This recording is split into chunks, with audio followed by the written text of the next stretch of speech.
What about you, Richard? You had your hand up before. What would you do as PM? I don't fancy the job of PM. I was just going to go back to the point I made earlier. Wouldn't it be interesting if you were to suggest that rather than using hormonal treatments, we made vasectomies mandatory, and then you could reverse them if you chose to have children? I'm What? not actually suggesting that we do that, but I'm just saying from a logic exercise point of view, a vasectomy is a lot less physically harmful to someone in the short term and long term, especially as we have keyhole surgery, than basically altering someone's hormonal balance for extended periods of time. Richard, that is a very interesting point. And, if that means I don't have to take the pill, then why not? Does anyone does anyone else have any opinions on that? Any other men in the chat? John, Steve, Dele? Oh, Mikey? I mean, I think there's a basic principle that you can't impose medical procedures on people without their, you can encourage people to have vasectomies. I personally don't think there's anything wrong with just the contraception options that are out there, that are a bit less invasive, let's say, and I personally, I think that we have been relying too much on hormones when there are just other options which in a way are much more straightforward. What about yourself? I was just going to say that it's interesting that vasectomies have been brought up because I think about 6 months ago, I was on a date with someone and they said that their friend was going to have one done. And I was like, wow, that's mad. But then he spoke through it with me and I was like, okay, I understand it a bit more.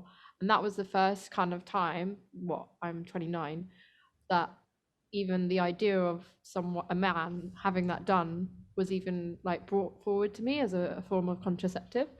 And I don't know about all the females on here that have been on the pill. I personally don't like it. I can't deal with it. I can't deal with the hormone imbalance. And I think a lot of females feel like that as well. And I don't know where we're at with male contraceptives that they could maybe take as well. And I think the imbalance is not quite there yet. I don't really know what I'm saying.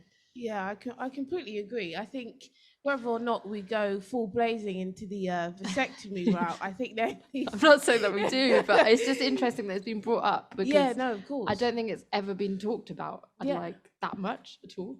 Yeah, I think even if we don't go for the vasectomy route or we don't push that, I definitely think there needs to be more male contraception. And I definitely think there's a big burden on women with the pill and contraception and stuff like that. I mean, I've never been on it, but I've heard a lot of horror stories.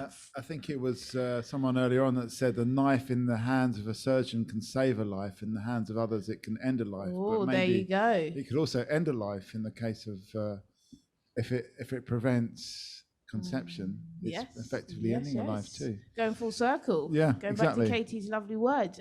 Frank, you had your hand up? I do remember that there was like a trial of contraceptives for men, but it was like the symptoms were like headaches and mood swings and stuff like that, and so they decided to cancel. That what I thought was hilarious. But I do think there are so many different forms of contraceptives. You've got like the implant, you've got the injection, you've got the IUD. I think that vasectomy should be an option for like people with males to take, because I also think it should be an option for females to take. I think that every option that there is for contraception should be an option that you can take, because things aren't going to work for everybody and everyone's got a different body, so there should just be more flexibility around what works for people. Exactly, I totally agree, Frank. And again, going back to judgment and stigma, I think there needs to be more. We need to talk about it more. We need to have better sex ed discussions and just discussions in general. We have lots of hands up. Yes, great conversation. Let's go to Katie, and then we'll go to Elan. And also, side note, if I'm pronouncing anyone's name wrong, please let me know. Well, mine you should pronounce right. I'm just sad that the Richard just went away and switched off his camera. I wonder if he's still there, because his point I wanted to touch on, and as well as previous point of Elam. Honestly, I loved your point about sex education, and I think both Richard and Elam's points, they very closely kind of match together, at least in my head. How, we are educating people in general that, your sexuality is this your private thing, and and so on. Whereas even as adults, we don't have freedom over it, over our own. I mean, if I understood correctly, Richard was saying that in some cases, men cannot get vasectomy even if they want to. And we say, it's your private parts. How private is it if someone else has more rights over it than the person who owns it? I mean, where is the sense in that? And and I think this part of education is missing not only for children but incredibly in a large way for adults.